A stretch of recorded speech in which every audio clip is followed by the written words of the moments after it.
और अब बड़ी खबर यह है कि पश्चिम बंगाल में एक्शन में पुलिस। हावड़ा में गैंगस्टर का बकायदा जुलूस निकाला गया है। गैंगस्टर आकाश की गिरफ्तारी की गई थी। इस डॉन को अंडरवेयर में घुमाया गया, सिर का मुंडन करवा दिया गया, दाढ़ी कटवा दी गई। तो बड़ी बात यह है कि आप देखिए, जो गुंडागर्दी करता था सड़कों पर, सरकार के बदलने के बाद अब उसकी गिरफ्तारी हुई है और बाकायदा उसको आधे कपड़ों में घुमाया गया, उसको परेड कराया गया, उठक बैठक करवाया गया। बड़ी बात यह है कि अब सभी जो बदमाश है उनको चेतावनी दी जा रही है कि अब उनके खिलाफ बड़ी कार्रवाई होने वाली है। तो शुभेंदु सरकार के टारगेट पर है तमाम बदमाश। आपको बता दें कि जुलूस निकाला गया है, आधे कपड़ों में सरेआम सरेरा बाजार में घुमाया गया है ताकि साफ तौर पर मैसेज दिया जा सके गैंगस्टर को कि अब उनकी खैर नहीं है।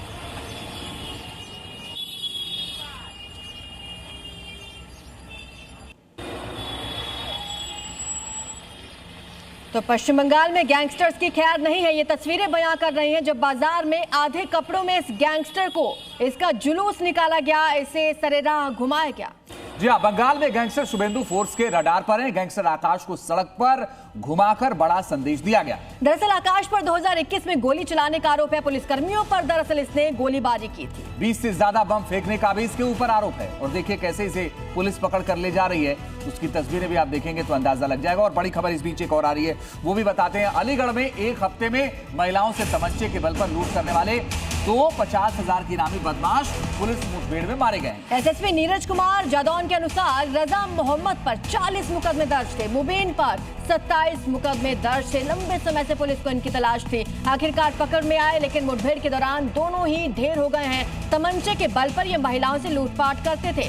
40 मुकदमे रजा मोहम्मद पर थे और दूसरे पर, जिसका नाम मुबीन बताया जा रहा है, 27 मुकदमे दर्ज थे। तो आप ये देखिए, दो अलग अलग तस्वीरें आपके सामने। रजा मोहम्मद ढेर हो गया है, बदमाश मुबीन भी ढेर हो गया है। इन दोनों पर दर्जनों मुकदमे दर्ज थे।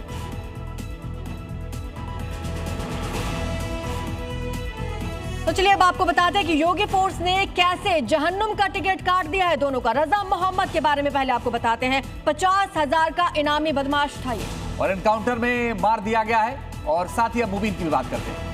मुबीन भी 50,000 का इनामी था, महिलाओं के साथ लूटपाट करता था। एनकाउंटर में इसे भी ढेर कर दिया गया। महिलाओं को दरअसल ये दोनों ही निशाना बनाते थे। पिछले हफ्ते 18 महिलाओं से इन्होंने लूटपाट की घटना को अंजाम दिया था और पुलिस इन्हें ढूंढ रही थी। अब फिलहाल इन दोनों का एनकाउंटर पुलिस ने कर दिया है।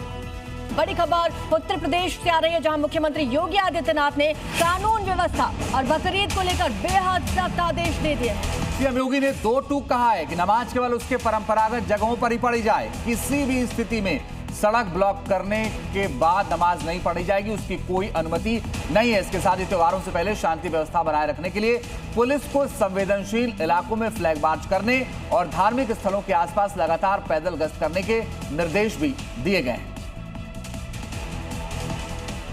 मुख्यमंत्री योगी आदित्यनाथ ने सख्ती बरती है। आपको बता दें कि बैठकों का दौर चला, अधिकारियों को निर्देश दिए गए हैं। बकरीद से पहले किस तरीके से सुरक्षा की जाएगी, सुरक्षा व्यवस्था को पुख्ता किया जाएगा, इसको लेकर ये दिशा निर्देश दिए गए हैं। साफ तौर पर कहा गया है कि सड़क पर नमाज अब नहीं पढ़ी जाएगी। क्या है मुख्यमंत्री योगी की लक्ष्मण रेखा, वो भी जरा आपको बताते हैं। जी हाँ, मुख्यमंत्री ने जो लक्ष्मण रेखा की थी उसमें कहा कि सड़कों पर नमाज की बिल्कुल इजाजत नहीं है। शिफ्ट में नमाज पढ़ने की हिदायत दी गई है। साथ ही प्रतिबंधित पशुओं की कुर्बानी पर भी रोक लगा दी गई है और खुले या फिर सार्वजनिक स्थानों पर कुर्बानी पूर्णतया बैन रहेगी। और इतना ही नहीं, खुले में मांस बिक्री, अवैध स्लॉटर हाउस पर रोक है। सोशल मीडिया पर भी पैनी नजर रखने के आदेश दिए गए। तो पुलिस और प्रशासन को अलर्ट रहने की हिदायत दी गई है। साथ ही ये भी कहा गया जो संवेदनशील इलाके हैं वहां पर फ्लैग मार्च जरूर करें। सीएम योगी ने पिछले हफ्ते ही कहा था कि जो भी त्योहार होंगे वो नियम कायदों से होंगे और अगर नमाजी ज्यादा हैं तो फिर शिफ्टों में नमाज होगी।